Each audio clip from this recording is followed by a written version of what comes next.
Certains de nos voisins n'ont trouvé mieux que de nous remercier par l'agression. Le M23, bras armé du Rwanda, participe donc à une nouvelle déstabilisation en République démocratique du Congo. Je rends hommage à nos forces armées. Retirez vos mains de la République démocratique du Congo. Défendent la patrie et sont déterminés à poursuivre l'ennemi jusque dans son dernier retranchement.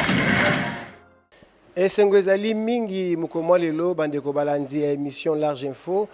Boyebi banso ete ezali émission ememelaka bino basango na bolayi bwa yango bipai binso na kati ya Congo démocratique pe na etuka na mboka na biso Congo démocratique bipai binso matondi mingi na bino bayibolandaka biso na bokebi pe bozali kopesa biso makutu na bino mpona kozwa oyo ezali basango ya solo na kati ya émission eye ezali kopesama na wabino Paulin Kalamba Mupekeshai lelo tokomeka mpe kokota na eteni mosusu ya émission na biso to isimino ete Large Info ezali émission oyo ekotaka penza na bozindo ya mayemanso bozali na bosenga ya koyeba na bozindo yango mukomwa lelo to tamboli momoke tozali na ngambo ya Kingabwa na avenue Kwango numéro 7A na kati ya commune ya Limete epa wapi toye kokuta na yoko mosali ya Nzambe pona kolobela na makambo ebele oyo etali bana Nzambe na kati ya mboka na biso Congo démocratique mingi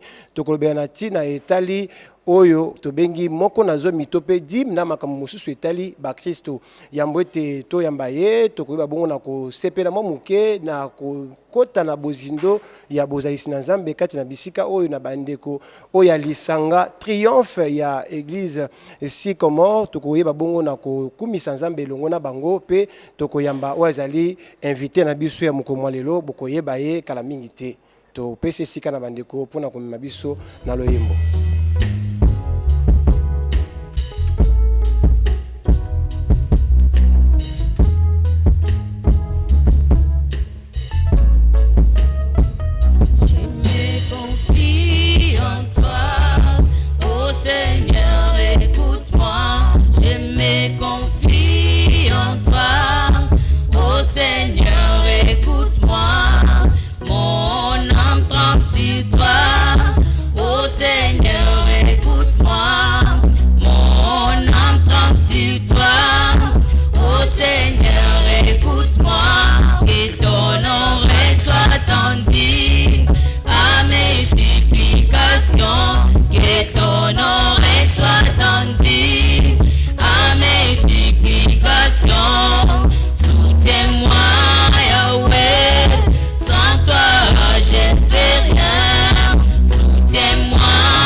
Bote na yo ndeko pasteur évangéliste ou pasteur? Évangéliste. Oui, comme je le disais, tozana mupaya, tozana invité au tobengisi na kati ya mission na biso mukoma lelo po makambo tokoso la ezali oyo bumitu na kamuko na mukolo bo tuna ba question ebele na oyo etali moko na zomi musu alobi na pambola matepo na pesaka moko na zomi te musu balobi ete nazwi révélation nzamba lobeli ngai ke nazali ko pambola matepo na pesaka moko na zomi te yango nde sujet principal tokolobela mukoma lelo. Nous allons aussi parler dans cette émission de quelques sujets d'actualité, pour annoncer sujet au sur les ministères de la femme. Moi, c'est côté yato kozwa lilobanakati ya etonga to nakati assemblée chrétienne. Yangwana tokokabola masolo malelo na oyo tobengi évangéliste Willy Lubamba Wazali pasteur Azali Mokambi ya église de Jésus-Christ, l'église Sycomore. Sycomore, église chrétienne. Sycomore, église chrétienne. Et tous allés na Kingabwa, na commune Limité, évangéliste Topé Siombote. Beauté. Merci mingi na disponibilité na yo, merci na ko sepe la ko partager na biso pe na babazali ko landa biso ma boyebi na yo na we etai lo bananzambe pona ko mema bana na nzambe na kati ya bozindo ya oizali connaissance to ba na kati ya libebi ya mbote to ko bana kati ya émission na biso na komeka ko tuna yo mwa motuna mokie lolenge kani o koma to ozui initiative ya kosala et tonga to assemblée oyo to bengi Sycomore ezali ya bibiso lelo na bisika oyo. Oui, musala nyonse bandaka na appel parce qu'il faut nzambe abenga yo pour que osala musala wana. Je sais qu'à un certain moment on était à la maison to banda na ndaku tozo sambela chaque samedi on se réunissait tozo sambela jusqu'à ce que Dieu nous a donné maintenant le feu vert pour que tout Yarosala et Tonga. Donc avant ça, j'ai été dans des assemblées là où j'ai travaillé comme prédicateur.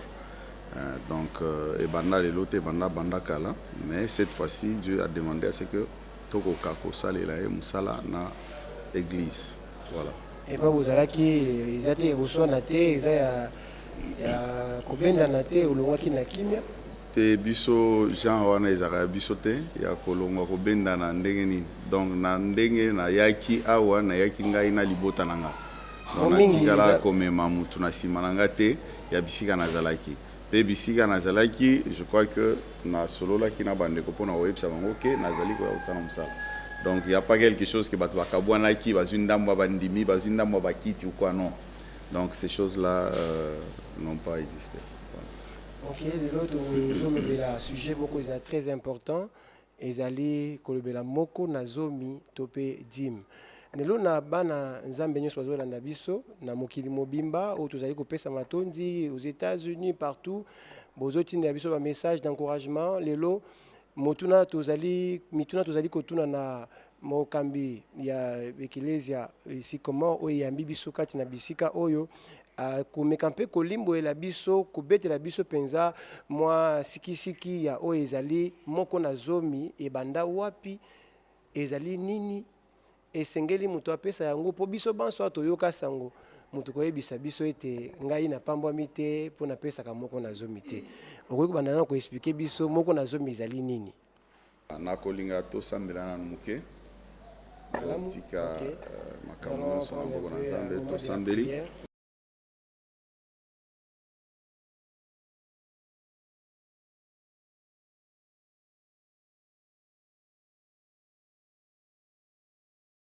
Sois au milieu de nous, manifeste-toi en toutes choses, Père, au nom de notre Seigneur Jésus-Christ. Amen. Amen. Alors, sujet à Moko Nazomi, ezali sujet Moko Oyo et eza na ba incompréhension et belé, na ba masanga pe belé, ba mususu pe ba zali ko comprendre, ba zali ko changer, mais ba mususu ba zali ko demeurer na kati, ba na ba raison na bango. Alors nous aussi on était dedans. C'est-à-dire que bisope to bandaki kolia moko na zomi babisika tozalaki wana tozalaki pe kopesa moko na zomi na biso mais avec l'esprit des yeux et puis yokape makamoupe bandeko mususu bazali koloba, on a essayé de vérifier avec l'aide du Saint-Esprit, on a compris que enseignement ndenge ezali kopesama eza ndenge wana te. Donc moko nazomi lelo ndenge tozali komona komi lokola impôt loi eza exigé vraiment. Tomoni na ba église, oza na église boye ceux qui va remarquer que moi oyo pesi moko na zomi na yote et ça va église au bazar na ba carnet ba kobenga yo akobenga na sima non, mais ils vont jusqu'à à faire payer l'amende parce que na ndenge tokotala au mona tango bato ba banda pesa moko na zomi ceux qui ont les 6 mois, il faut ceux qui ont les 6 tant au pesa wana il faudra au pesa avec amende, donc comme les 1/5. Alors, donc, et commis vraiment des ordres. Et c'est ce qui fait que même les lots battent belé, nous bazali ko fongola ba masanga na ba idée wana ke nazali ko fongola lisanga na ba nozo ba mo na zomi ba biloko mo wande ngone. Mais c'est biblique et banda moto banda ngote olobi yango ki za ko pesa manakala. Oui oui, ezali biblique yango ne na ko pesa ba détail pour na ko lakisa ki eza biblique mais eza chrétien. Eza chrétienté biso toza ba chrétien ba Kristo te eza pona ba Kristo te neti nga mo Kristo okoki kopesa moko na zomi te soko opesi yango au fait eloko na lingai na loba na ebandeli c'est pour dire aux gens que soki tozali ko loba makambo ya dim tolobi te ke bato ba pesa mbongo na église te église pour fonctionner sengeli mbongo ezala ozo comprendre sengeli bato ba pesa pe mbongo pour ke ba pambwama mais enseignement ya dim ndenge bazali ko pesa ngo ezali ndenge wana te ozomona dim ebanda na époque ya Abraham mutu ya liboso soki botangi na Genèse, je pense que Genèse chapitre 14 soki tobandi na verset 17 jusqu'au verset 20 okomona bisika wana bazali kolobela Abraham tango ya uti kolonga bitumba ya Kedor Laomer azongi alors apesaki moko na zomi na ye epai ya Melchisedek oyo azalaki liboso na ye. Abraham apesaki moko na zomi na ndenge ya reconnaissance parce que tomoni bisika oyo te Nzambe a imposé Abraham ke apesa moko na zomi ezalaki na sens ya reconnaissance ndenge ya uti kolonga bitumba apesi moko na zomi wana apesi yango epai ya Melchisedek balobi na biso soki totangi na hébreu Melchisedek azali oyo azali na ebandeli aza na suka te azali na généalogie te aza na papa te na mama te donc oyo wana ezaka na Nzambe. Alors awa Nzambe abandaki ko se manifester na oyo balobi corps théophanique donc la théophanie ici ezali Nzambe azali ko se manifester na lolenge songolo donc akoki ko lata ndenge azalaki awa na ndenge ya ki abimi lokola mutu et tout ça mais nde oyo tozali ko benga théophanie c'est-à-dire que Nzambe s'est manifesté na lolenge boy. Alors Melchisedek azali Nzambe bisika Abraham akende ko pesa moko na zomi na ye wana nde dim ndenge ezali ko banda kuna et après mutu ya mibale oyo kaka to moni na Bible ezali Jacob ye apesaki neti promesse epa na Nzambe soki totangi yango na Genèse chapitre 28 à partir du verset 20 jusqu'au verset 22. Jacob awa asalaki vœu alobi na Nzambe bisika azali kokende songi Nzambe a garder a bombier na batelier na voyage wana Nzambe apambolier apesier bilamba biloko ya kolia biloko nyonso wana soki azongi akopesa Nzambe moko na zomi. Donc ezali neti dim moko boye ezali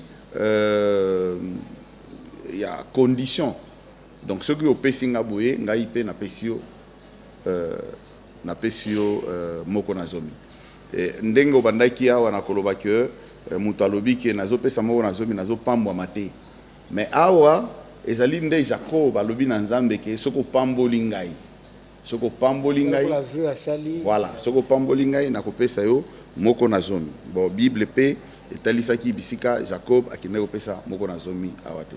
Donc toli koloba ke na ebandeli avant loi ya Moïse mibeko ya Moïse dim tomoni yango bisika Abraham akiko pesa na ndenge ya reconnaissance pe Abraham apesaki dîme nini dîme oyo ya butin de guerre donc bisika auti bitumba biloko azwi na bitumba wana nde wana akenda kopesa dîme de tout ya biloko nyonso et puis ezalaki mbongo na ye moko teke ake kopesa ezalaki dîme oyo ya butin de guerre na oyo ya balot banani et tout ça nde ake kopesa ezalaki teke Abraham asali na musala na ye boye bafuti ye azwi moko na zobe ake kopesa non et puis il a donné à main propre na Melchisedec. Vous comprenez? Wana nde di apesi na mosakoli moko te apesi na mutute o ya nzoto ya kokufa non apesi na nzambe na maboko alobite balobite awa teke non apesa ki sacrificateur moko boye apesa ki non apesi na Melchisedec. C'est-à-dire que lelo soki ndeko oyo bandeko parce que tango to discuter sujet wana mingi na bandeko total si bango que dimo bazali ko senga ezali bazali ko senga ngo na ndenge ya mobeko ya Moïse alors ba mususu ba kimi place wana ba non biso tozo senga ngo lokola Abraham donc na ndenge ya reconnaissance alors to si bango mais na ndenge ya reconnaissance Abraham apesa nzambe akenda opesa mutute et puis de deux na ndenge Abraham wana Jacob pe azaki wana Jacob a lobaki na dîme moko boye conditionnel et puis Abraham ba imposa qui était que apesa dîme volontaire parce que les lots tomoni ezali ba imposition alors soki batwana ba kimi côté kuna total si bango pe ndenge nini Abraham apesa ki di moyen baloba ezate donc na ebandeli dîme bandi wana na Abraham na Genèse ne tozolo koloba et puis Jacob pe et après toye ko kende sikoyo na loi de Moïse loi mibeko nzambe apesa ki Moïse na bana Israël tango ndenge basalaki ba tribu nyonso ya bana Israël ezanaki na libota oyo babengi balewi balevite baone bazalo ko ba pasteur lelo ba évangéliste ba pasteur bon batu bazali ko batu bazali ko loba terme wana d'une façon abusive donc balevite lelo bazate lelo tozana basali na nzambe wana ce sont eux qu'on appelle qu'on compare ou lévite non bango lévite ezali tribu ya bana Israël wana ozo comprendre papa ça est consacré na musala voilà mais si les ndenge moko na ba pasteur non yoka oui lelo pasteur évangéliste ba docteur nyonso na bazali basali na nzambe ce sont les serviteurs de Dieu bazala ba lévite te lévite ezali tribu ya Israël donc lelo tokoki ko kende na ba makambo wana te parce que ezali un peu bato azali ko comprendre na sens na bango d'abord ba lévite na Israël balobi ke nzambe alobaki bapesa bango dîme parce que bazaki na possession na Israël te bazaki na eloko moko te bazaki na bilanga te eloko moko te mais ba tribu o mususu bazalaki na bilanga bazaki na bandako biloko nyonso wana mais ba levite bazalaki na musala na bango na tente na tempelo ya nzambe na bazosala musala na ndako na nzambe mais bazalaki na eloko moko na Israël te lelo okoye sanga ba pasteur wana balobi ke baza ba levite mais au mona pasteur lelo azana ba mituka azana ba ndaku azana biloko nyonso wana ba musu bazana ba jet privé bazana ba levite bazaki pe na ba moyen de transport te ba punda ba nini non ba levite wana tokoki koloba makambo oyo peut-être Bible elobi yango te mais ba levite bazaki kosala musala na temple musala na temple mbongo oyo babande kofuta bango et biloko plutôt pas mbongo même parce que to talisa d'abord liboso ke dim ezalaki biloko ya bilanga biloko oyo ezali ko uta na mabele tout ça ezaki mbongo bazako pesa neti ne bazako pesa lelo te uti na labeur moko na zomi wana alors ndenge babanda kozwa biloko na bango bazali kolia bazali kosala pe o bakoye kosala mais koloba ke bazali na mpunda okwa ngana okilo bango te parce que Bible lobi yango te mais babanda kozwa dim oyo bakokaki kosala yango makambo na bango to bandi na dim ya liboso dim na mibeko ya Moïse toza na 4 dim hein na kopesa ba verset soki botangi na Nombre chapitre 18 verset 21 awa d'abord balobi boye je donne comme possession aux fils de Lévi toute dîme en Israël pour les services qu'ils font les services de la tente d'assignation voilà na Nombre chapitre 18 verset 21. Donc ici ba levite lokola bazaki na possession na Israël te nzambe nde alobaki na Moïse ayi bana Israël bazwaka moko na zomi na bango ya biloko oyo ya mabele bilanga et autres tout ça bapesaka na balévite pour que bavivre na yango nde ezalaki lokola salaire na bango. Alors wana ezalaki dimi ya liboso. Dimi ya mibale soki otangi mpe ata na Deutéronome chapitre 10 verset 9, c'est pourquoi Lévi n'a ni part ni héritage avec ses frères. L'Éternel est son héritage, comme l'Éternel ton Dieu le lui a dit.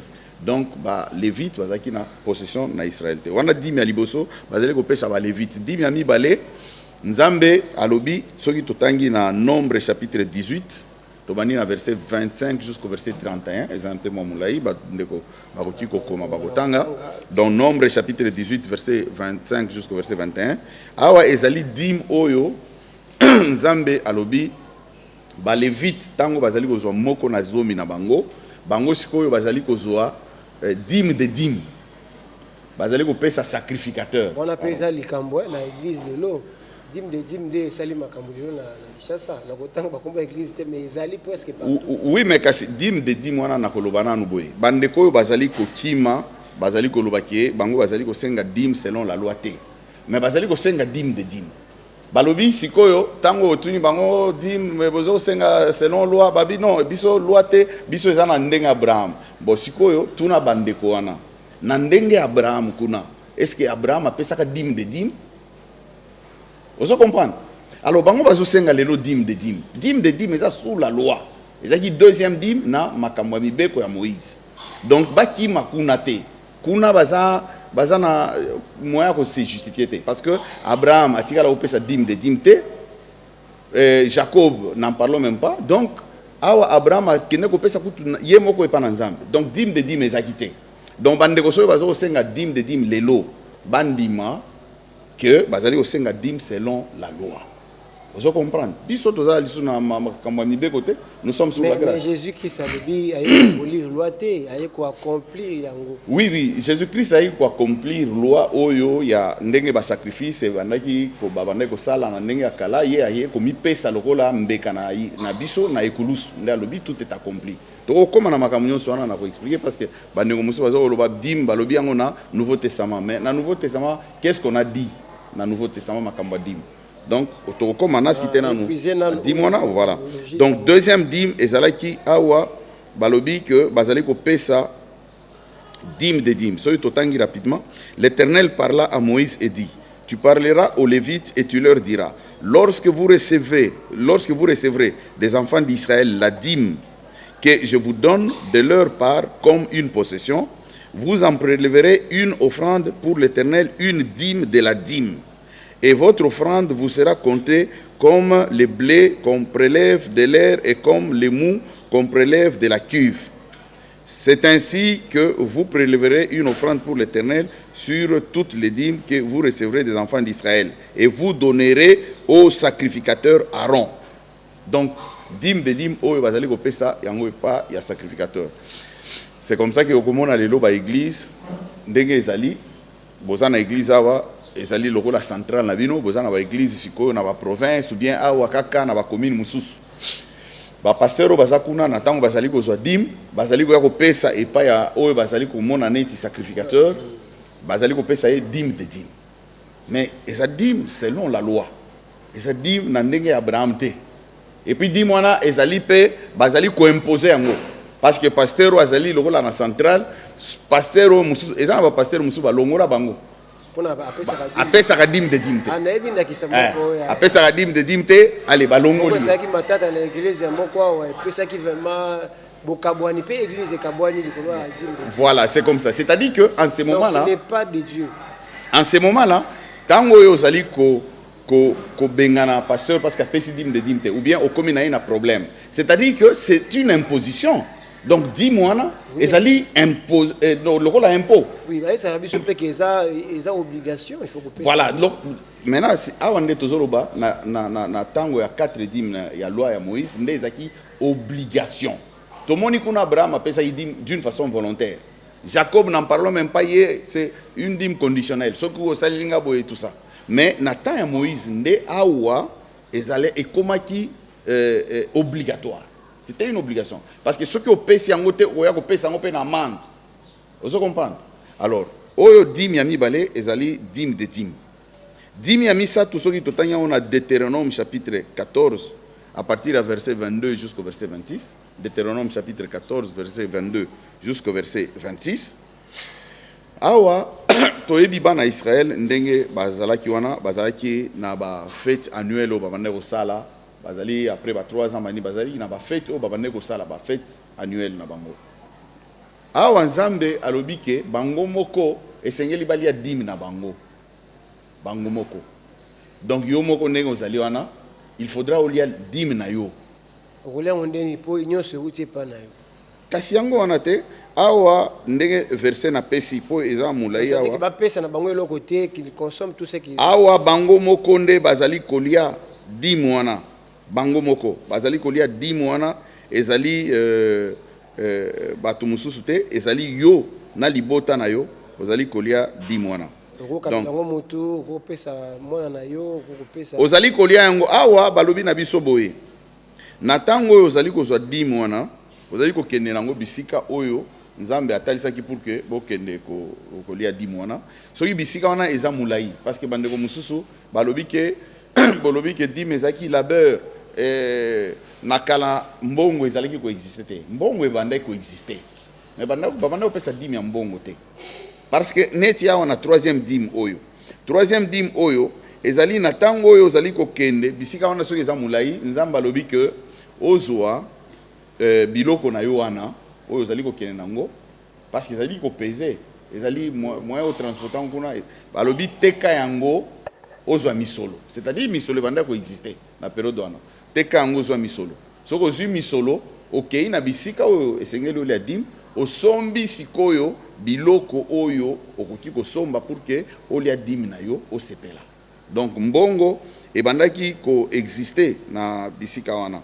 Donc ndenge bandeko mususu bazali koloba ke non mbongo ezalaki koexiste te mbongo ebandaki koexiste na période wana. Do yo moko okolia dîme na yo. C'est-à-dire que na bandeko oyo lelo bazali kosenga dîme balobi dîme ya balevite bazali kosenga dîme de dîme bayebisa pe etonga na nzambe ke ezali na dîme oyo moko esengeli olia. Wana eza troisième dîme. Alors po na pesi ba verset bandeko ba yotanga au moins totanga mingi temps eza formate. Alors quatrième dîme sikoyo awa totangi na Deutéronome chapitre 14 à partir du verset 28 totangi verset 28 na verset 29. Awa tokoki otanga rapidement. Au bout de 3 ans, tu sortiras toute la dîme de tes produits pendant la 3e année. Awa dîme ya bané. Au bout de 3 ans, tu sortiras toute la dîme de tes produits pendant la 3e année et tu la déposeras dans tes portes. Alors viendront les Lévites qui n'a ni part ni héritage avec toi, l'étranger, l'orphelin et la veuve, qui seront dans tes portes et ils mangeront et se rassasieront, afin que l'Éternel, ton Dieu, te bénisse dans tous tes travaux que tu entreprendras de tes mains. Awa, balobi, 4e dîme oyo, obi misi yango, bat oyo, que ce soit lévite, que ce soit veuve, orphelin, étranger, ye kolia yango. Donc, c'est-à-dire que wana oyo ozolia te ya yo moko ezali oyo touti koloba 3e oyo 4e ezali ya batu ba orphelin ba veuve ba ngonde yango ndenga na zoloba que c'est comme ça que attention kotangi na Deutéronome chapitre 26 verset 12 na verset 13 okomona ba komi makambo wana ya kopesa dîme wana ba zali kolia yango na ba veuve ba orphelin ba étranger et tout ça. Alors omoni na mibeko ya Moïse tozaki na 4 dîmes awa na mibeko ya Moïse 4 dîmes 4 dîmes oyo ezalaki obligatoire il faut futa c'était comme ça.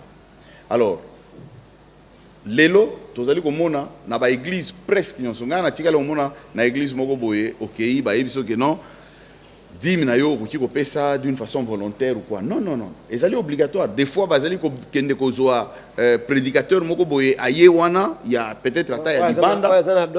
Voilà, aye kolobela bazali kopesa même na ba verset biblique ya Ananias et Saphira. Ananias et Saphira ba pesa ka dîme te ezali makambo dîme te. Tout ça pour disons ko sala de sorte que bana nzambe ba bazana bubangi. Tu vois, ça fait la peur, comme une culpabilité. Vous comprenez? Mais et pourtant, ce n'est pas ça. Oyonde ezalaki imposition, il faut foutre. Alors les lots, na ba église oyo sonné tozali komona, bazali ko senga d'une façon volontaire. D'abord, et de deux, ils imposent aux gens. Mais tant que bazali imposer, mais c'est la dîme sous la loi. Alors, deuxième point oyo, deuxième dîme il y a dîme de la dîme. Dîme de la dîme, c'est sous la loi. Donc, église nyonso yo ndenge ezali na mokili mobimba.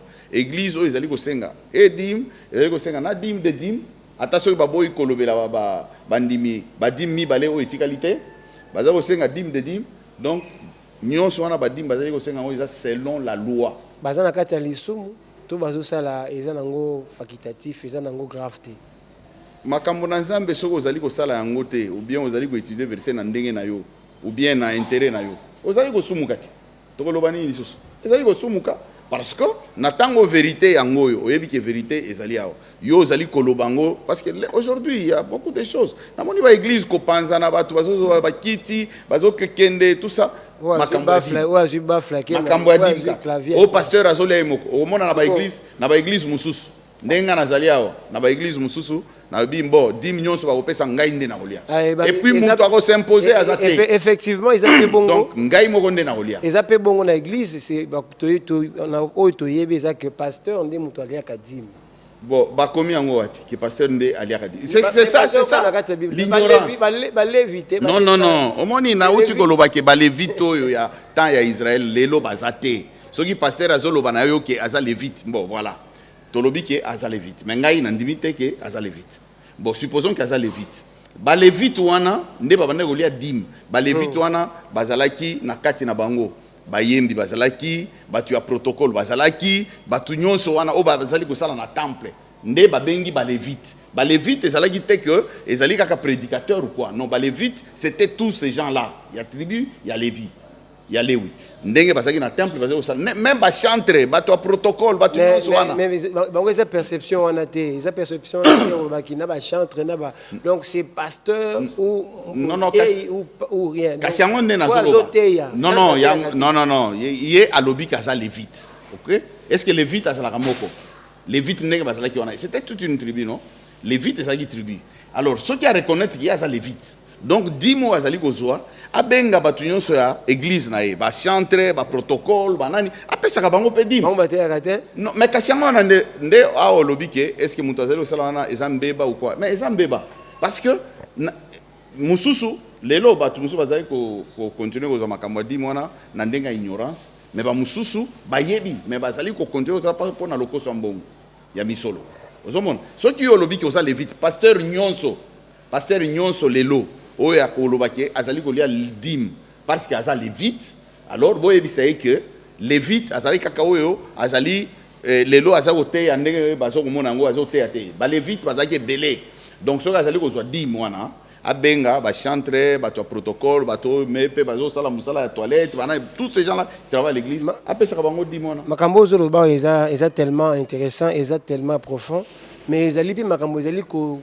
bimisa la moussa ba balala ki pongi parce que les lois tumingi ba sous ba église les pasteurs aujourd'hui ba obligé ya mafinga na ba réseaux sociaux na ba place belé neto oza ba ke mabonza ndezo mva misayo ba ke yo ozo azami bien mabonza ya bato donc ils ne vivent que de ça bango pona bango ils approvisent les gens pona ko dondwa bazo somba mitu ka minene bazo sala bandini boye na ba offrande ya batu na ba dîme ya batu ça dit na maté oyo zo pesa awa ya ko décourager batu basenga bandini te nazo décourager batu te nazo mema batu na mulongo na kati et autres c'était que au monité que comme ma susu confoncer susu couteau na kati ya pota na kota la lolenge makamongo ezali parce que batu bako bayende bien ko bakete to ko pesa les sous-souté to ko kinde sous na église pour pesa ba dîme na ba offrande te les gens risquent de prendre ça de cette non ba offrande te ngana zolo ba tozolo ba makamba dîme awa mais les gens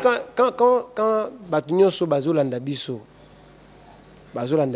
ce n'est pas tout le monde dans l'église même na kati église otozali oyebi ki batunyo so te bazana culture ko yeba différence entre offrande entre dîme action de grâce na Galates 6 Hein, Galatie 6, les autres, offrande du prophète, et ça c'est aussi une parenthèse, autre retourne à on peut savoir moi, Nini, est-ce que.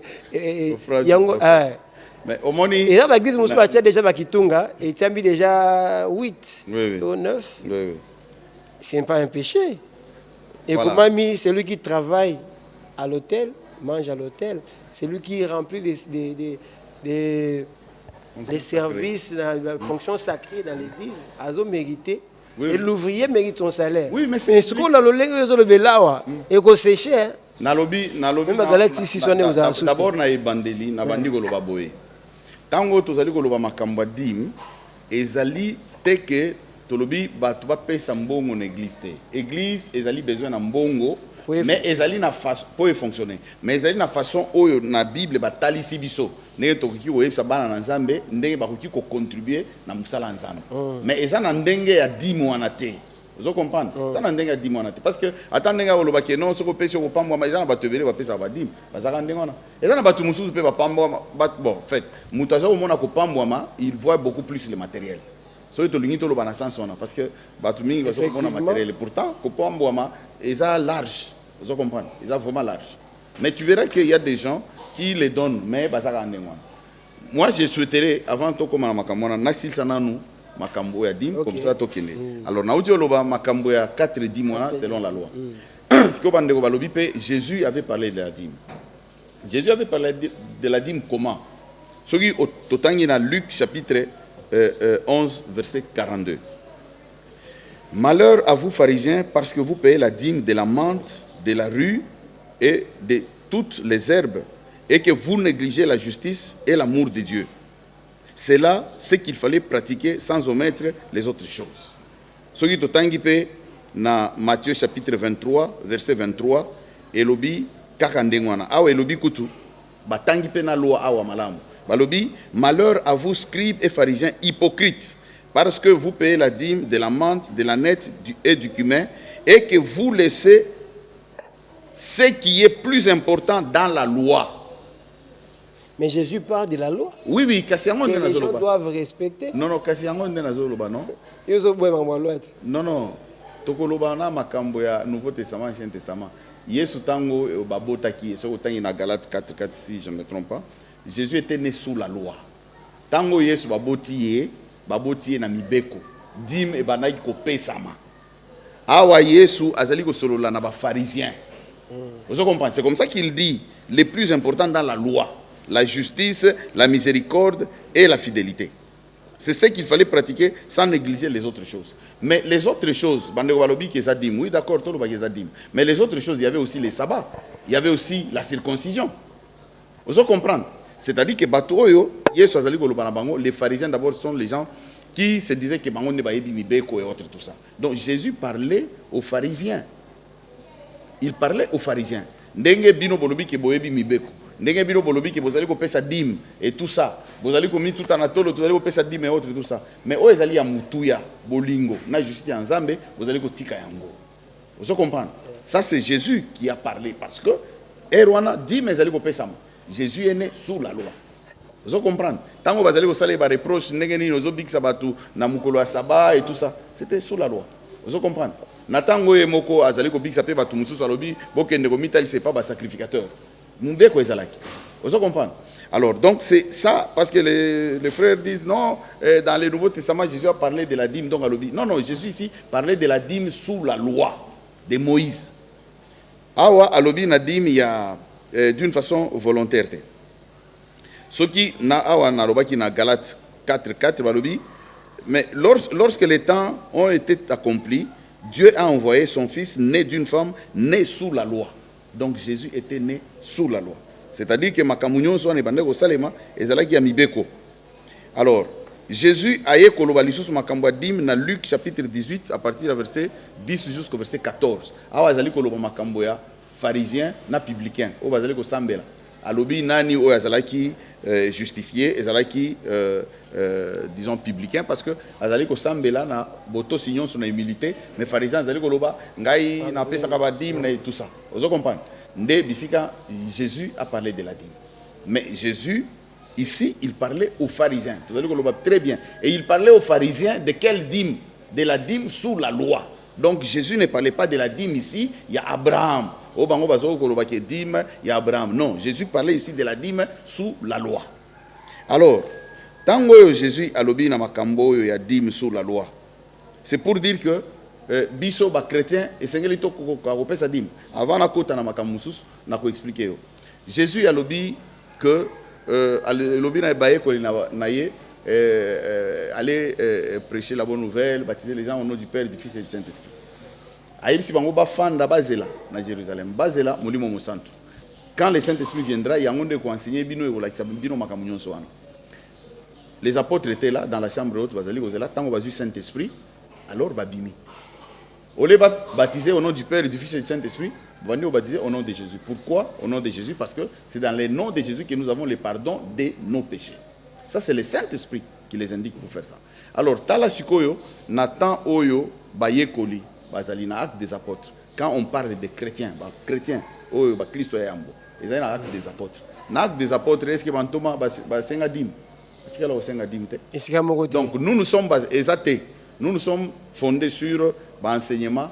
Il y a apôtres et prophètes, les apôtres de Jésus. Donc, c'est pour dire que ndenge makambo ezali ko salema awa baptême au nom de Jésus et tout ça. Donc totika lo mona place moko te oyo bango bakei ko senga dîme. Sikoyo nazali ko tala makambo ya Malachi parce que bande ko tango bazali ko apporter vos offrandes, vos dîmes, bokomona ndenge na ko pambola bino. Voilà. Omoni Malachi 3. Voilà, Malachi 3 verset 10. Balobi apporter à la maison du trésor toutes les dîmes afin qu'il y ait de la nourriture dans ma maison. Mettez-moi de la sorte à l'épreuve, dit l'Éternel des armées, et vous verrez si je n'ouvre pas pour vous les écluses des cieux, si je ne répands pas sur vous la bénédiction en abondance. On des versets oyo bazali kola le yango. Mais bazali kola le yango, le mal c'est que bazali ko tangango malamute. Ozomona Malachi kutu ezali na ba chapitre belete. Ezali ka na ba chapitre je crois 4. Alors ce olingo comprendre version malamu banda na Malachi chapitre à liboso. Okotanga yango oko comprendre que Malachi parle de la dîme sous la loi de Moïse. Donc ceux qui ont les lois, ils ont utilisé verset à Malachi, ils ont côté yango na église pour que batu ba pesa dîme, c'est-à-dire que ils ont senga dîme wana sous la loi de Moïse. Alors ceux qui otangi pe na Malachi chapitre 2. Malachi chapitre 2 à partir du verset 7 à verset 9. Car les lèvres du sacrificateur doivent garder la science. Et c'est à sa bouche qu'on demande la loi. Ah, bazali koloba makamba sacrificateur. Balobi, car les lèvres du sacrificateur doivent garder la science, et c'est à sa bouche qu'on demande la loi. Parce qu'il est un envoyé de l'Éternel des armées. Mais vous vous écartez de la voie. Vous avez fait de la loi. Vous avez fait de la loi une occasion de chute pour plusieurs. Vous avez violé l'alliance de Lévi, dit l'Éternel des armées. Et moi, je vous rendrai méprisable et vil aux yeux de tous les peuples, parce que vous n'avez pas gardé mes voies et que vous avez égard à l'apparence des personnes quand vous interprétez la loi. Wana Malachi chapitre 2, verset 7. On parle de la dîme sous la loi. Awakutu bazali ko kebisa ba sacrificateur. Va interpréter loi. Voilà. Bazali ko bango nde il faudra pas interpréter la loi na ndenge ya malamu. Nde bazali ko reprocher bango awa. Vous comprenez? Et puis même quand on parle de la dîme des dîmes, la dîme va bien amener dans la maison du trésor. Maison du trésor ezalaki na ba chambre oyo babandai kotia dîme de dîme. Dépôt, tout ça. Voilà, dépôt. Oyo babandai kotia ba dîme de dîme. Alors qui mettait dîme de dîme ezalaki ya ba sacrificateur. Soko tangi na Malachi awa chapitre totangi d'abord na Néhémie. Néhémie chapitre 10 verset 38. Néhémie chapitre 10 verset 38 et le biboy. Les sacrificateurs. Awa tozali koloba na dîme ya ba sacrificateur d'abord. Balobi les sacrificateurs fils d'Aaron sera avec les Lévites quand ils prélèveront la dîme et les Lévites apporteront la dîme de la dîme à la maison de notre Dieu dans les chambres de la maison du trésor. La dîme des dîmes. On apporte ça dans la maison de notre Dieu, dans les chambres de la maison du trésor. Et ce qui otangi bien awa na Malachi, ndenge tozali kotanga awa Malachi chapitre 3, avant okoma na verset 10, au bandi na ibandelikuna, tu vas voir que on est en train de reprocher aux sacrificateurs. On parle aux sacrificateurs. Donc la dîme ici qu'on utilise, c'est la dîme sous la loi. C'est-à-dire que mutu akoya lelo aye na verset biblique, il y a Malachi, aye koloba makambo, il y a Malachi awa. Donc azali kosenga dîme selon la loi. Malachi chapitre 4, touti na Malachi chapitre 3. Place azali koloba amener tout ça. Tokomi na Malachi chapitre 4 verset 4. Balobi lisusu boy. Souvenez-vous parce que na Malachi chapitre 2, nous avons vu qu'on parle de la loi. Awa na Malachi chapitre 4 verset 4 balobi, souvenez-vous de la loi de Moïse mon serviteur auquel j'ai prescrit en Horeb pour tout Israël des préceptes et des ordonnances. Entre autres, de donner la dîme. La dîme sous la loi. Vous allez comprendre. Donc c'est-à-dire qu'aujourd'hui je demanderai à Bandeko Oyo bazali ko pesa verset à Malachi. Malachi eza ebelete. Batika. To batanga ngomo bima batika babetsa ma babandana nu soki mutu alobi na yo makambo dim na Malachi yebisa ye OK. To solo la na yo, to solo la no bien. Zwana nu livre Malachi bandana chapitre 1er. Tangati na chapitre. Monsieur Brolukayo basa na yo débat contradictoire. Oh mais ba débat mamusu ba kimanga na problème te. So lingo ça la débat contradictoire. Et ça li parce que oyo oza rare, ba bazolo le makambo ba dimo. Mais eza matière na biso ke biso peto banda olia dim. Alors nako banda kolia pona kosa ka bana c'est na église awa. Soki lelo na lobi ke non na senga ka ba dim. O senga na ote. To senga ngondenge ni parce que Bible sengi na biso to senga ngote. Galate 6:6 bo senga te. Ba offrande ba pesa ba Galate 6 wana. So to tangi au moins totanga na Galate 6 parce que bato bazo comprendre ngope bien. Kasi lobini. Voilà. Tout même nyonso tozana yango bozi nyonso même. Nyonso. Donc c'est-à-dire que attends ozana lopango semé. C'est-à-dire que né tozana église awa, né tozana église na lobimbo Galate 6:6. Mutu nyonso azwa biloko na ye nyonso. La volonté na esiko. Yoka ndenge bango bazo comprendre. C'est-à-dire que mutu nyonso azwa biloko na ye nyonso aya nango awa. C'est-à-dire que batu nyonso bakotika ba pauvre ngai ne na komi riche. Mais mutu akomi yango alobi que azo exigeant ngo selon yete pona bola muna yete mais selon tanga nanu Galate 6:6. Awa Galate 6:6 et lobi na biso nini. Que celui à qui l'on enseigne la parole fasse part de tous ses biens à celui qui l'enseigne. Fasse part. Fasse part. Donc c'est une part. La façon dont on va comprendre, non, parce qu'ici, il y a d'autres qui disent que fasse part de tous ses biens. Non, tant que lobby fasse part, c'est que ame mayango, no, biloko na yenyonso. Eloko Monica zana yango et c'est pelissé à pesa. Ngai namona ndeko moko pasteur moko azali ko loba makambo wana pe alobi. D'ailleurs bino ndenge tozali ko senga bino ezande wana en principe il faudra boya na biloko nyonso. Alors, le problème est ça. Est-ce que ne totangia wana Galate balobi que non, c'est obligatoire, il faut tout ça qui tunga moko boye to komi Galate 6:6 et tout ça pour que batu ba pesa. Non, ce n'est pas ça. Awa ba komi ngo ndengo na te ba komi awa balobi que muté azalaki atei boye akiti ale bazumbo ngo ba pesier. Non. Donc ça dépend des organisations aba église ndenge ezali. Biso ne mbongo ekota na église ezali kaka et dimte tout ça mbongo ekotaka makambo ebele ba offrande des ali ba libéralité ba contribution ba makambo eza ebele oyo mbongo ekota na église.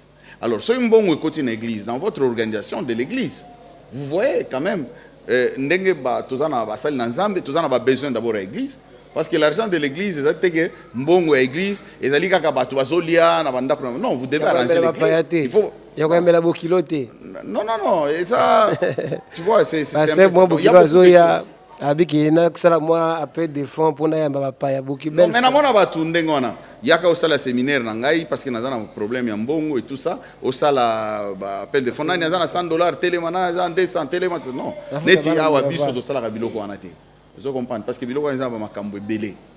Vous mona Bible etalisi biso ke makambo tozo sumukate évangile tozo sumukisangate tozo sumukate mais parce que ça na Bible non Bible etalisi biso zamba ko kanisa biso te tozo sala bué to même batu na kati ya rébellion elle na koti na lisumu na ebité ya on a tuni question est-ce que nazo sumukate tana tozo kuta makambo tozo sumukisanga pete ko sumuka eza ndenge nini ko sumuka ndenge nini batu mususu babungi nzela bakomi ba rebelle babia tolandaki évangile lobby topesa na biso kutu parce que les gens ont la façon de comprendre yango na yo ko beti société yango pe na lobby na koloba boye est-ce que tozo sumuka te omoni soki mutu ndenge ba ngo ba memeli yango na ndenge ba salaire à la fin du mois ba futi mutu et tout ça ba memeli yango na ba ndenge ba salaire mais soki mutu ba futi mbongo il trouve que akoki o salaire ne nyon so mobimba pesa na église c'est lui il le fait d'une façon volontaire.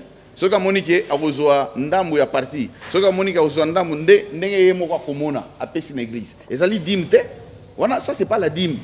Ezali a Monique non na ko pesa na église. Il donne, il y a pas de problème. Et puis na ndenge ya ko pesa wana, ezali ko forcer ba tuté.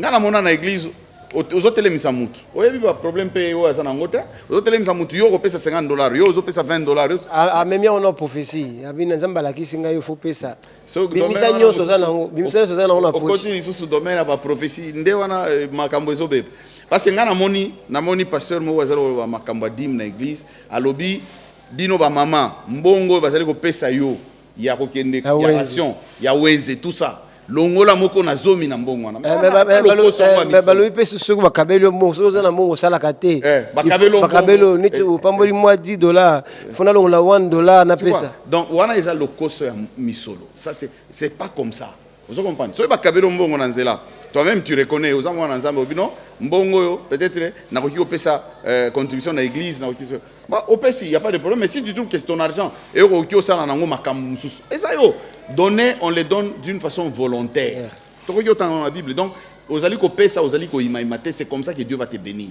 so ozali ko pesa ozali ko imaima ozala bénité ezali eloko mu deux fois ça la volontairement to landi tozo continuer na kati ya mission na biso tozo kuma muke na suka moi petit résumé par rapport à Italie dim avant que to marquer moi pause muke na bandeko parce que to kataki bango na lombango et puis tokozwa aspect ya suka pe pour na kochiter na émission na biso ya Mokomwa lelo est-ce qu'il y a un petit une petite conclusion qu'on peut ça par rapport à auto yokiawa dim et tout ça qu'est-ce que les gens doivent retenir na mokuse na Italie moko na zomi comme ça nous allons marquer une petite pause avec nos bien-aimés et Triomphe et puis nous allons entamer la dernière partie de notre émission où moi une ou deux questions sur l'actualité dans l'église et malobeza panayo. Oui, moko na zomi ndenge bandeko bazali ko senga lelo ezali ndenge wana te. Bazali ko senga ngo lokola loi. Bazali ko imposer batu ba pesa. Donc lelo la dîme est biblique. La dîme est biblique mais elle n'est pas chrétienne.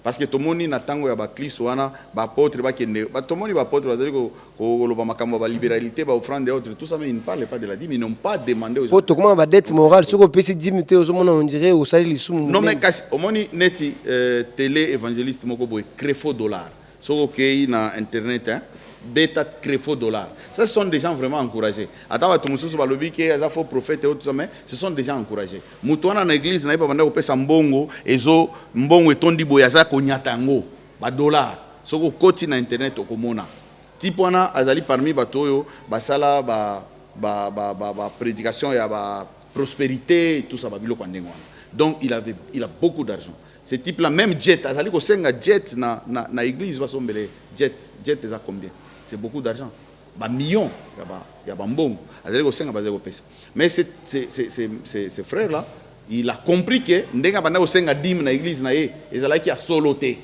il est passé devant l'église il a demandé pardon crefo dollar beta na internet non yoka alobi boye alobi asengi pardon na église parce que azali ko continuer na kokola 10 mois banda osenga ezali ndenge wana te bato ba pasola ba livre nyonso oya koma makambo ba dimba dine tout ça asengi pardon dim akoki ko senga yango te donc lelo ndenge a comprendre makambo dim en tout cas il s'excuse il a eu nini confiance en lui ya koloba parce que bato mususu lelo ayebi ke sandengo na mazo kasoni il croit que s'il parle à l'église bato bakokima ye non mais soy bato bakokima yo parce que tu dis la vérité d'accord moi je préfère même rester avec 15 membres oyo nazali kolobela bango vérité qu'avoir toute une foule de gens oyo tozali kolobela makambo eza vérité te tozui vérité tosangisi na ba makambo mususu non vous comprenez Crefo Dollar allez voir et Crefo Dollar avait dit que enseignement okutu ndenge bango bande opesa wana ezalaki ya kobangisa bato soko futi dimte ezo bangisa bato pe ezo pesa culpabilité mais mwana na nzambe na tango azali koya pesa e lobala culpabilité masumu azali ko kinde osala yotsame makambo ya dimu wana te wana ozo kinde ko pesa bato culpabilité pour rien dimu ezali sumu te ko pesa dimu te eza pe lisumu te bandeko soko pesa dimu te ezali sumu te mais na ajouté na lobi te que soko pesa dimu te tu ne peux pas contribuer à l'église non okoki ko contribuer tout mais ezande lisumu te soko pesa dimu te osali lisumu te na éviter tout le bas amen. Amen. Je rappelle que nous avons reçu pour vous dans l'émission Large Info l'évangéliste Willy Lubamba Wazali Mokambia ainsi que mon église chrétienne où ils ont mis na Kingabwa na yetozolo bela makambo etali dim pe na sainte doctrine poto yebete batube bazali ko bungisa bana nzambe ba Kristo na o ezali doctrine to lolenge oyo liloba nzambe singele elobama esakolama na ndenge ya bosolo tellement bazolanda biso bazosenga bakutana nayo bosolola yango tosala débat pona kotalisana tango mususu yoza na libungi peut-être okanisa yonde oyebi mingi mais bango balobi tango mususu yoza na libungi peut-être bango baza na libungi avec la lumière du Saint-Esprit na la parole na kanisi ke tokoyeba bongo na kozonga na nzela yango wana to meki un peu ko kota na mo ba sujet o ezali ko pesa bato mwa pasi est-ce que Moussa na Nzambe bongi alobaka na public à tout moment ba réseaux sociaux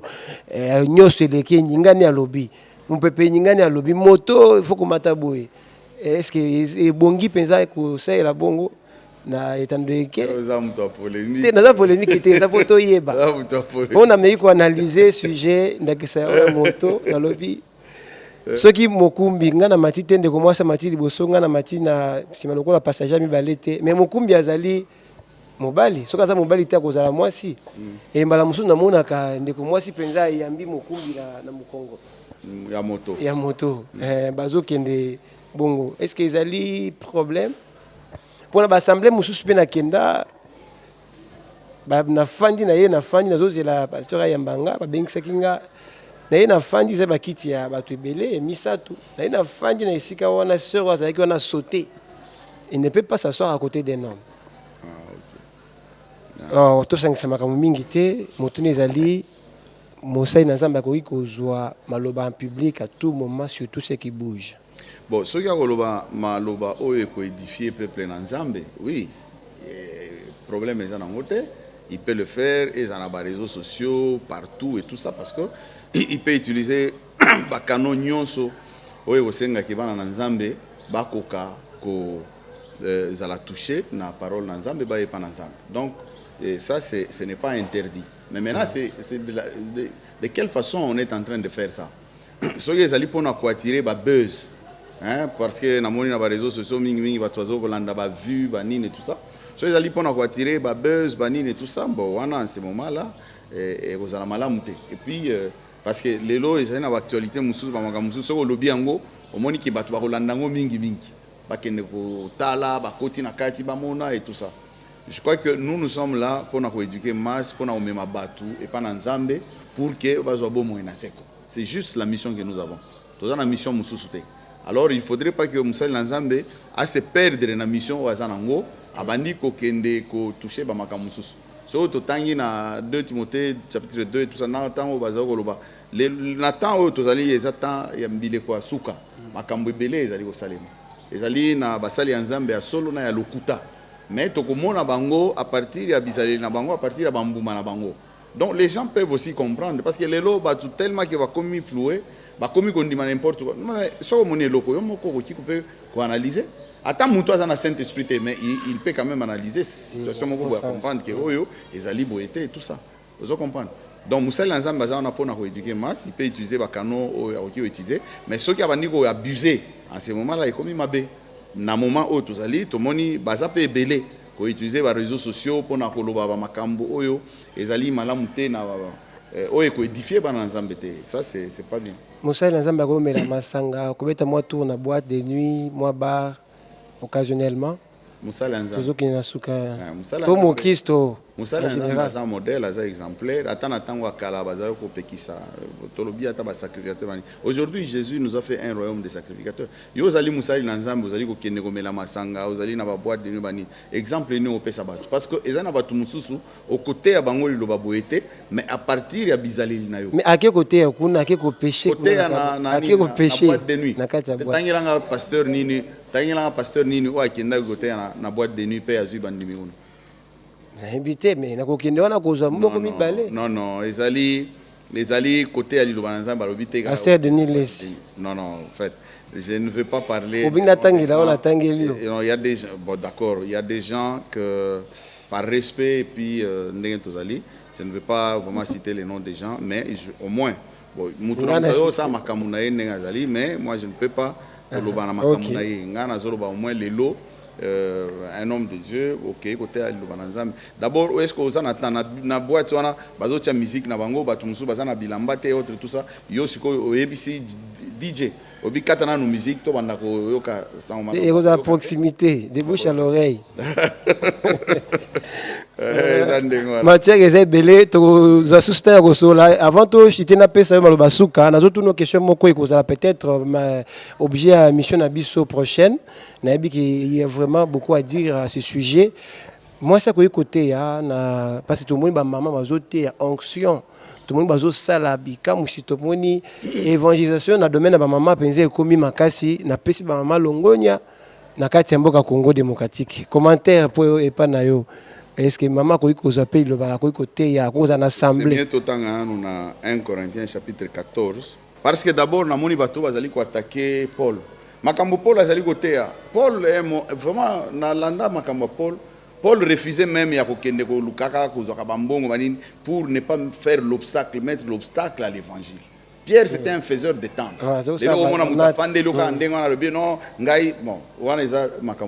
Mais awa Paul alobi balobi que non Paul abanda lo makamwana na batu ya Corinthe. Parce que basala ki boye. So ito tangi awa na 1 Corinthiens chapitre 14 verset 33. De lobi na biso boye. Car Dieu n'est pas un Dieu de désordre. Balobi na ndengwa. Car Dieu n'est pas un Dieu de désordre, mais de paix. Comme dans toutes les églises des saints. Ah, ils sont à Corinthe, dans 1 Corinthiens. Babi, comme dans toutes les églises des saints. Ne pas solo ba makambo. Ils sont makambo ka ba Corinthiens te. Balobi, comme dans toutes les églises des saints, que les femmes se taisent dans les assemblées, car il ne leur est pas permis d'y parler, mais qu'elles soient soumises selon que le dit aussi la loi. Parce que na tango mibeko pe wana soko tali na tango mibeko ba sacrificateur banani soko na biso tangelanga ba sacrificateur ya basio bazalaki wana bazate. Donc na tan ya loi pe ezaka ndingo wana. Vous comprenez? Alors balobi que verset 35, si elles veulent s'instruire sur quelque chose, qu'elles interrogent leur mari à la maison, car il est malsain à une femme de parler dans l'église. Yoka sikoi. Verset 36 na 37. Est-ce de chez vous que la parole de Dieu est sortie ou est-ce à vous seul qu'elle est parvenue? Verset 37. Je ne discute pas sur ça. Balobi awa, si quelqu'un croit être prophète ou inspiré, qu'il reconnaisse que ce que je vous écris est un commandement du Seigneur. D'abord, on parle de toutes les églises des saints. Et puis on dit que ce que Monique vous a inspiré, vous a prophète et tout ça, c'est que moi je te dis ici, c'est un commandement du Seigneur. Et puis tu continues, parce que tout ce qui en a balobi, un commandement du Seigneur, c'est la verset 38, balobi. Et si quelqu'un l'ignore, qu'il l'ignore. Bible ça bien. Ah boya naye. Donc ngai na koki aye baké, c'est un commandement du Seigneur. Tout ce monde a ba maman basali pe musala mingi. Lelo penza bato bazaki ba pagano komela milangwa kosala ekobo kosala makambo ibele bayambi Yesu ba maman bayambi si bango Yesu na moni maman mususu bazo baptisé hein. J'ai vu la sœur il est aussi chantre na moni azo baptisé. Je crois que les images je vais vous les montrer. baptisé, donc ça dit que battre Moussala Penza allait faire de toutes les nations mes disciples. Basali yango, bapesipe li batisi. Au encourager toi ou décourager? Bon, au fait, na bandeko d'abord nous sommes. Bazo sala déjà, baza déjà na appel. Ko sangate bazui de bango moko ka bazo sala bikama wana na ndenge na bango to na solo kate. Bazo sala yango na kombo ya Yesu. Mais Yesu nde azo sala na bango. Soki Yesu aboya ki bango pona nini? Atiki bango apesi azo utiliser bango na lolenge wana. Et puis est-ce que vous encourager bango to zo décourager bango? Olobi bazo sala kombo na Yesu menganga pe des fois okende pa nganga boy moni aza pe na Bible et tout ça. Donc ce n'est pas vraiment ça. Bandeko nyonso wana okoki otanga bakombo na bango. Moi je ne veux pas être co-personnalisé tout ça koloba makamu. Baza bandeko nanga nyonso wana oyo otangi oyo j'ai beaucoup de respect envers bango. Mais ce que je suis en train de dire ici ezali ndenge ozali ko poser nga ba question nazali ko répondre ko landisa doctrine ndenge ezali koloba. Donc, les femmes ne peuvent pas enseigner dans une assemblée des saints. Une assemblée des saints, Nibali Bazawana et tout ça. Donc, même selon la loi, Nzamba appelle ça autorité, pas Moubali. Nzambe appelle ça autorité et pas Moubali. Donc, les lois dans l'église, Makambo et Bandiko Salima et Belé, na sens nini. C'est-à-dire quoi? Les gens ont commencé par Makambo, émancipation de la femme, émancipation, l'égalité de la femme et tout ça. Donc, batu bazo lingane ti ba corriger Nzambe. Na makambo mokili oki otanga na classe moko boy moi si moko boy aleki na mayele oui d'accord eza makambo classe. Moi si oki ozala chef na yo na musala makambo classe. Mais makambo Nzambe eza ndenge wana te c'est différent.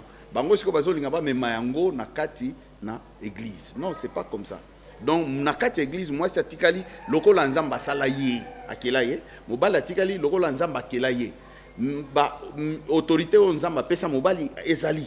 Oyo alobana moi si ezali. Donc il n'y a pas de changement ici. Wana ezali diable azolinga kotsa makambu na ye na kati na etonga na Nzambe. Donc lelo moi si akoki oteate, moi ça qui nous baptiser pour baptiser est-ce que ministère wana donc parce que l'habitant ils ont vraiment mingité peut-être na émission musuto solango. Mais en principe va ça appeler à kosala makambu wana te. Il faut bazongela kotanga pe Bible bien, va comprendre ngone bazo sala. Il y a des gens azo prophétiser, azo édifier non? Ndenge mona mutu azali côté. Oui, au fait ce que je suis en train de dire ici ezali moni ba ministère wana on Nzamba pesa wana.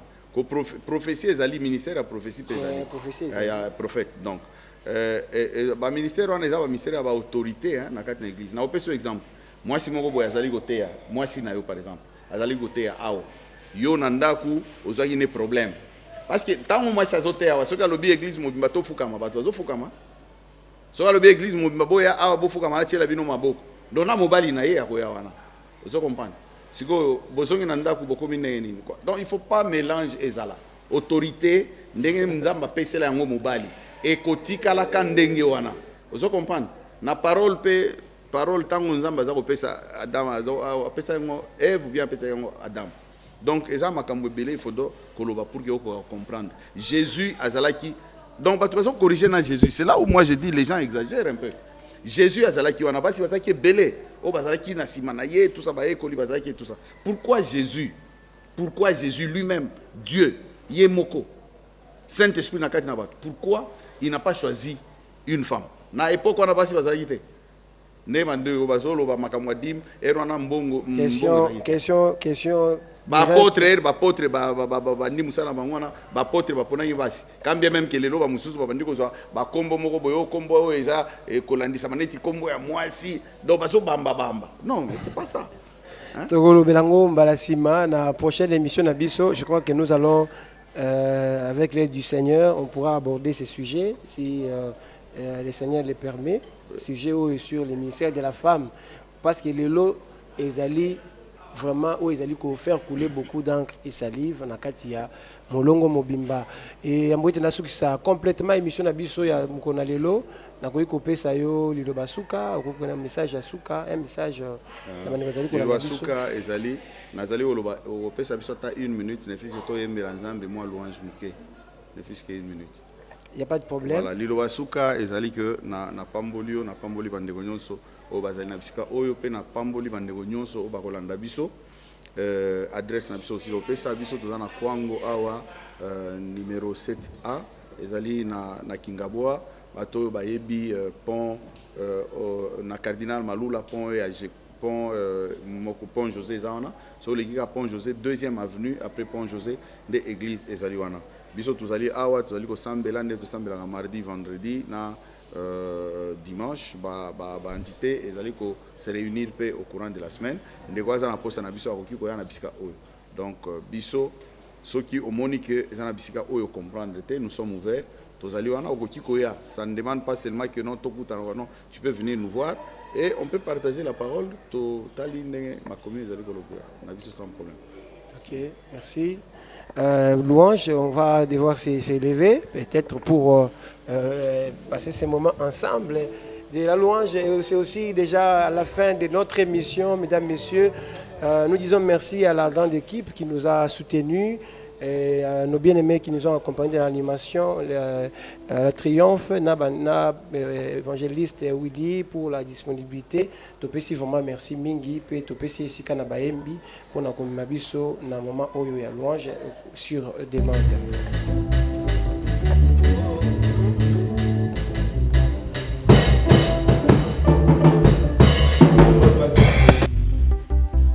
Basakoli,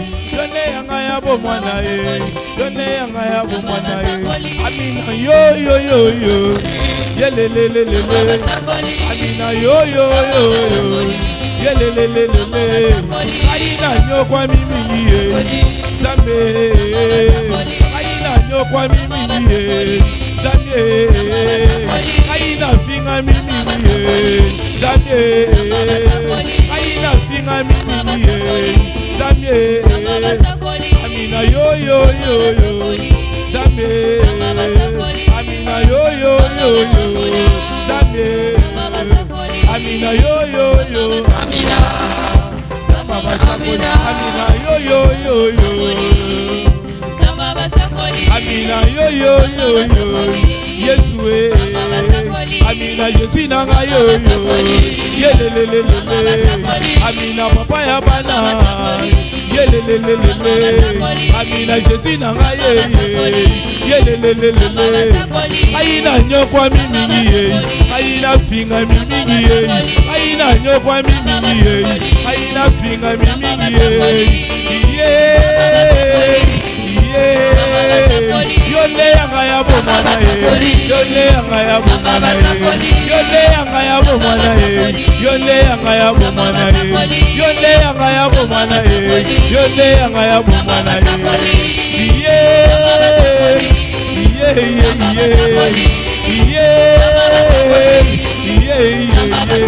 Amina yo yo yo yo Jésus nanga Papa wanyo Jésus Aina nyokwa mimi ye Aina finga mimi ye Aina nyokwa mimi ye Aina nyokwa mimi ye Yole yanga ya bomana ye Yole yanga ya bomana ye Yole yanga ya bomana ye Yole yanga ya bomana ye Yole yanga ya bomana Yole yanga ya bomana Maboko maboko maboko maboko maboko d'être alloué. Ah, mololo, mololo, mololo, mololo. Oh, Amina yo yo yo. Amina yo yo. Samba basakoli. Amina yo yo yo. Amina yo yo. Samba basakoli. Amina zamba wili. Amina yo yo. Samba basakoli. Amina zeta malide. Amina yo yo yo. Amina yo yo yo. Amina yo yo yo. Amina papa ya bande. Amina yo yo yo. Amina elija moteme. Amina yo yo yo. Amina dogende ko ape. Amina yo yo yo. Amina yo yo yo. Amina yo yo yo. Amina yo yo. Amina yo yo. Amina yo yo yo. Amina yo yo yo. Amina yo yo basakoli amina yo nzamba basakoli nzamba basakoli nzamba basakoli amina Jésus na ngai nzamba basakoli nzamba basakoli amina Jésus na ngai nzamba basakoli nzamba basakoli aina no kwa nzamba basakoli aina finga mimi yonde yanga ya bomana yonde yanga ya bomana yonde